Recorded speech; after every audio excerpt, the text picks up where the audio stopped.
laki-laki dan perempuan.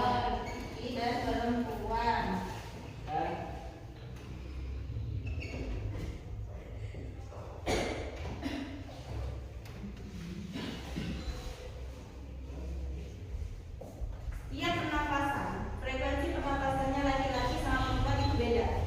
Ya, bedanya gimana? Kalau pernapasan perempuan itu lebih tinggi daripada laki-laki. Coba biasanya itu cara kerjanya misalkan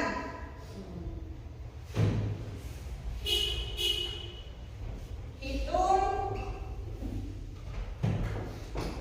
jumlah nafas selama 15 menit.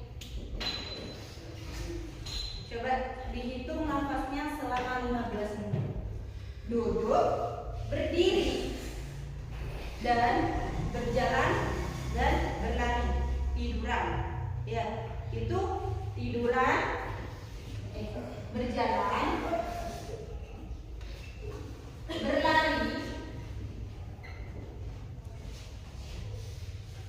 duduk, berdiri, berbaring. Itu frekuensinya itu beda. 15 menit itu berapa? Jadi kamu hitung apanya? Nafasnya. Kalau berjalan berapa kali, kalau duduk berapa kali, kalau berlari berapa kali, itu duduk, berlari itu tidak sama ya. Frekuensi pernapasannya itu tidak sama. Misalkan, coba saya berjalan ya, berjalan sama berlari, otomatis apa? Frekuensinya kalau berlari lebih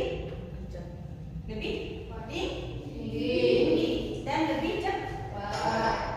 Biasanya kalau berjalan 4 kali pernapasannya ini misal ya 4 kali, itu kalau berlari bisa jadi 7 atau 8 kali. Itu. Berdiri lebih tinggi karena tubuh memerlukan lebih banyak oksigen. Kalau duduk 15 menit misalkan 2 kali bernafas dalam 15 menit ya. Kalau berdiri hitungannya lebih banyak, bisa 4 kali. Coba dirasakan 15 menit kamu duduk berapa kali dalam 15 menit kamu bernafas? 2 sampai 3 kali. Berdiri itu lebih banyak lagi frekuensinya, lebih tinggi lagi frekuensinya ya. Bisa berapa? Bisa 6, bisa 5 kali itu ya, karena oksigennya lebih banyak. Coba kamu berjalan seperti ini ya, berjalan seperti ini, itu frekuensinya juga beda sama yang jalannya lari sini. Apalagi larinya juga lebih cepat. Dan lagi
Selesai.